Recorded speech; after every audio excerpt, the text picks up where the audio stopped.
This is a work product from many years serving on the School Modernization and Construction Commission. It's been studied often about how much we're behind in terms of investing locally in our schools.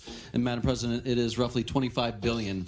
And I think it's important to recognize that, you know, kids, when they go to school, they don't go to Democrat schools or Republican schools. This is something that all the reports indicate impact every single one of our areas. More urban, suburban, and rural areas have the same challenges with our schools. This simply allows that additional tool if that locality chooses to. As you know, we have a fairly long list and growing list of localities that already have this authority. It's time to add this to the toolbox for all localities to assess if it's right for their community. And that's the bottom line. It simply gives them that option to send a referendum to the voters to dedicate that 1% sales tax to school construction, Madam President.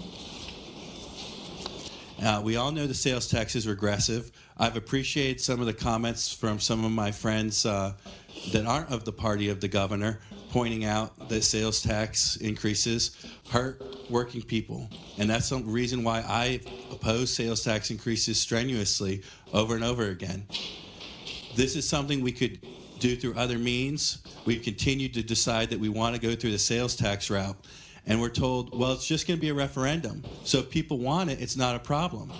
Well, I have a feeling a lot of people that might feel that way on this bill might feel a little bit different when it comes to talks of gaming in their area. Because the issue is, when you go to a referendum, the side that's going to generate the revenue from it always has a vested interest in that campaign. And the people that want to not have something and don't want their taxes up, they have to go spend their time and resources to try to say, no, this is not the right way to do it.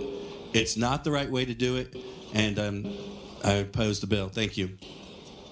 I encourage my colleagues to vote for this bill. I served on the School Modernization Committee many years ago, and we took visits. We went on visits across the Commonwealth to look at the state of schools and to talk to local school officials about their plan for actually renovating or building new schools.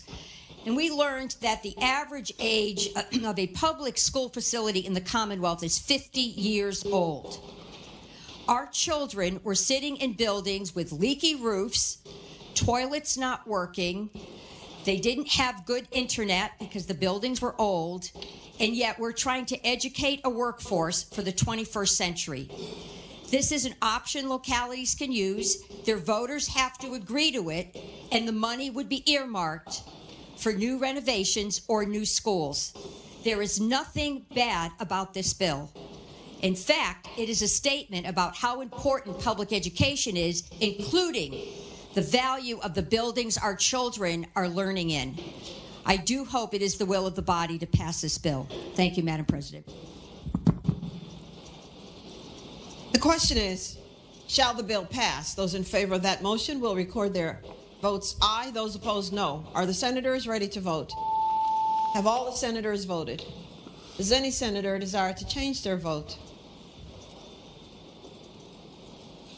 The clerk will close the roll.